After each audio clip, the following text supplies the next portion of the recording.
Inilah keturunan dan prajurit iblis, berikut tugas-tugasnya. Yang subscribe semoga Allah jauhkan dari gangguan iblis dan jin.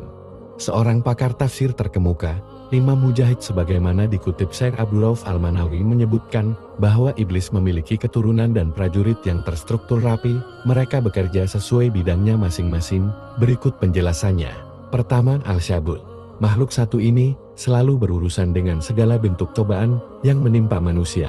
Setiap kali manusia mendapatkan cobaan akan dibuatnya galau dan tidak sabar menerimanya, segala ekspresi berlebih, dikala mengalami musibah seperti menangis histeris, depresi, mengamuk dan tradisi jahiliyah lainnya berhubungan dengan pengaruh Al-Syabul. Kedua, Al-Awar, bertugas di bidang tindak asusila, cucu iblis inilah yang mengajak manusia melakukan hubungan seks bebas dengan lawan jenis. Al-Awar mampu memberikan tegangan tinggi di bagian kemaluan pria dan wanita untuk menambah gairah melakukan hubungan terlarang. Ketiga, Al-Saute, inilah mungkin cucu iblis yang paling berhasil di bidangnya. Cucu iblis yang satu ini bekerja di bagian pemberitaan. Ia berperan meracuni sebuah berita dengan penuh kedustaan.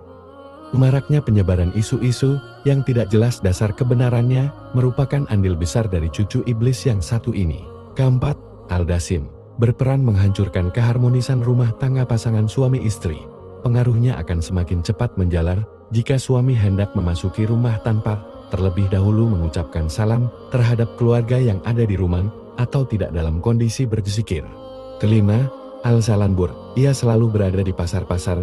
Cucu iblis satu ini yang membuat para pebisnis di pasar rentan melakukan tindak penipuan dan kecurangan dalam bertransaksi.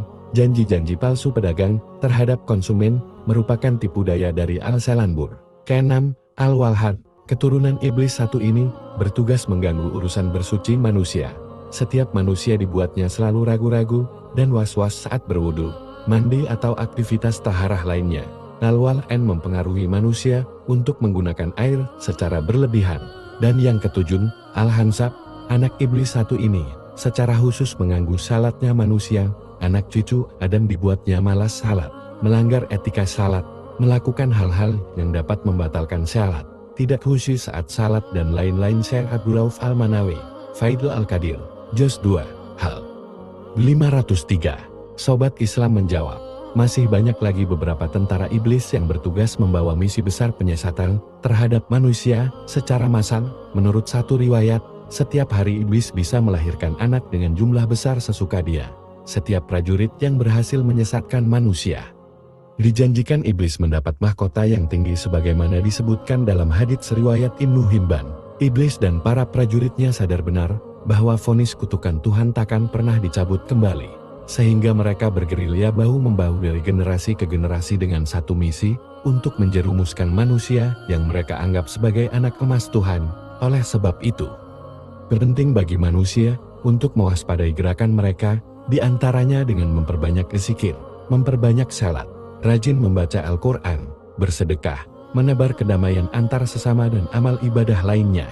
Godaan iblis tidak hanya kepada orang-orang awam tapi juga menyerang orang-orang saleh dan ulama, bahkan lebih gencar.